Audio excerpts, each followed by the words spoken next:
안녕하세요. 엔지니어 TV입니다. 중국 BYD 전기차에서 운전자 감전 사고가 발생한다는 기사가 나오고 있습니다. 최근 건수가 꽤 된다는 루머도 있는데요. 사실 전기차 배터리에서 전기 누전이라는 것은 가장 기본적인 기술 관리 수준인데요. 전기의 발생 원인 배터리에서부터 최종 모터단까지 모두 점검이 되어야 하겠죠. 부품의 문제일 수도 있고 조립의 문제일 수도 있습니다. 아마 BYD에서는 난리가 났을 거고요. 한국 기업들도 자체 예방 활동을 진행할 것입니다. 자, 이런 현상이 왜 발생하는지에 대해 점검해 보겠습니다. 중국에서 구입한 지 한 달도 안 된 전기차에서 운전자가 갑자기 쓰러져 의식불명 상태가 되었습니다. 차량 누전 때문에 감전된 것이라고 주장하고 있는데요. 제조사 측은 차량 문제가 아니라고 반박하고 있습니다. 달리던 전기차 내부에서 누전이 됐다고 느꼈고 급히 차를 세워 안전벨트를 풀려고 했는데 손끝에 짜릿한 느낌에 벨트에 손을 대지 못했다는 겁니다.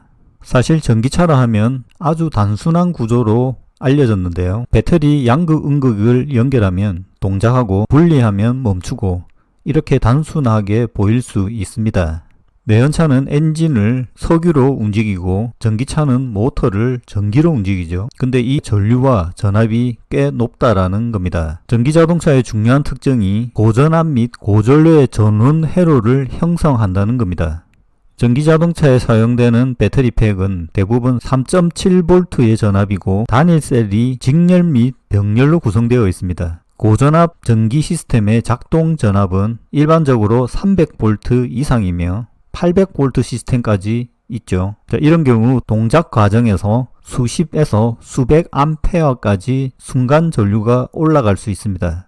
자, 이런 경우 합선 및 누전 등의 결함으로 탑승자의 안전에 잠재적인 위협이 될 수 있습니다. 따라서 고전압 전기 시스템을 설계하고 제조할 때 운전자와 탑승자의 안전과 차량의 작동 환경이 완벽히 보장되어야 합니다. 그림이 리크 커런트, 누설 전류에 대한 디텍션 방법들을 나열한 것입니다.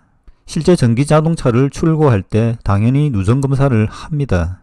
전기차 배터리 전류가 엉뚱한 곳으로 새거나 사람에게 전달되는지 확인해야 합니다. 전기차 시동을 껐을 때도 배터리 방전이 많아지면 안 되죠. 그리고 감전이나 누전에 따른 2차 사고를 예방하면서 배터리의 안전과 불필요한 방전을 막아야 합니다.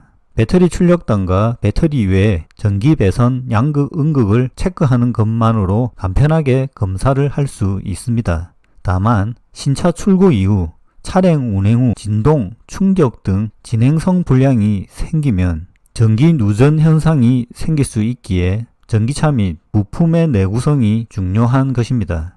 배터리단에서도 누설 전류가 생길 수 있는데요. 배터리 외부를 보면 외관상 양극, 음극만 보이나 터미널 아래를 보면 상당히 복잡한 구조입니다. 여기서부터 누설 전류가 생길 수는 있습니다. 여기 터미널 단면부를 자른 것이죠. 터미널과 배터리 외부와 단절이 잘 되었는지 확인이 가능합니다.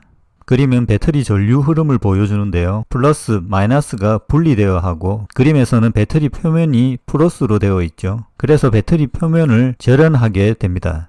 우측 배터리 외부 표면을 검은 절연 테이프를 부착했습니다. 보통 이 절연 테이프를 부착하는 것이 배터리 최종 검사에서 이루어지고 이 검사가 완료되면 다음 단계 모듈 조립으로 넘어가게 됩니다. 만약 테이프의 절연 성능이 약해 NG 불량이 발생하면 테이프 문제인지 배터리 자체 문제인지 불량 분석을 하게 됩니다. 이런 검사들은 배터리 전수 100% 검사를 하게 되어 있습니다. 절연 테이프 하면 3M이 유명하죠. 자, 이런 전기차 시장이 생김으로써 자동차 고객들은 어떤 어려움을 겪고 있죠. 대표적인 게 써멀, 열, 화재, 그 다음 최근 자동차의 통신, 자율주행 등 오동작이 발생하면 안 되겠죠. EMI 매니지먼트도 되어야 합니다. 자, 대표적인 것이 세이프티, 안전이죠. 써멀, 화재하고도 연결이 되지만 여기에 누전과 관련된 인슐레이션, 절연체, 절연 테이프 등도 중요한 부품 요소 중 하나입니다. 누설 전류를 넘어서 쇼트 서키트, 내부 단락이 발생하면 스파크로 화재까지 연결되죠. 이러면 진짜 큰 문제가 되는데 이런 것들의 원인은 전선 절연의 문제, 커넥터 데미지, 브레이커, 휴즈, 릴레이 저점 오류 등 다양한 원인이 있을 수 있어 전기차에 쓰는 부품들은 전기차 전용 부품으로 보증되어야 하는 것이 아주 중요합니다. 그리고 전기차에 쓰이는 전압은 다양한데요.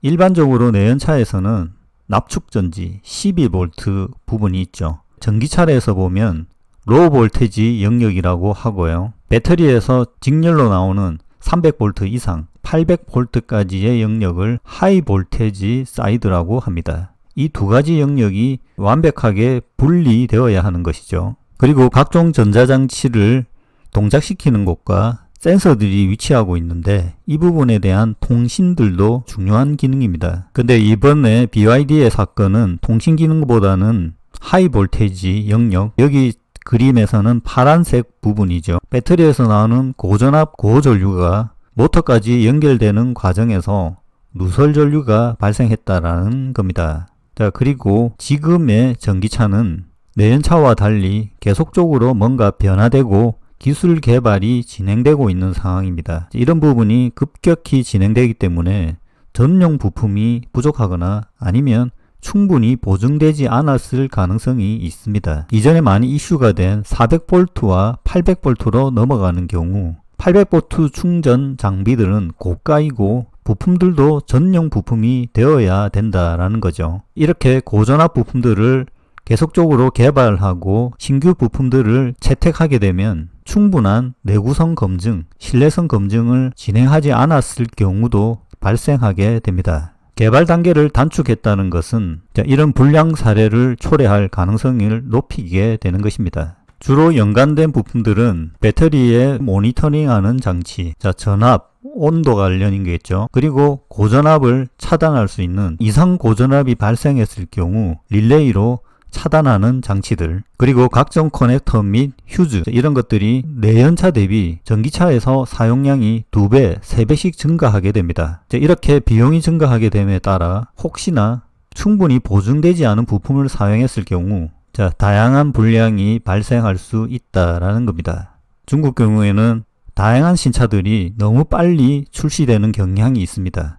그러므로 이런 불량들이 발생할 확률이 높다고 추정할 수 있겠습니다. 마치겠습니다.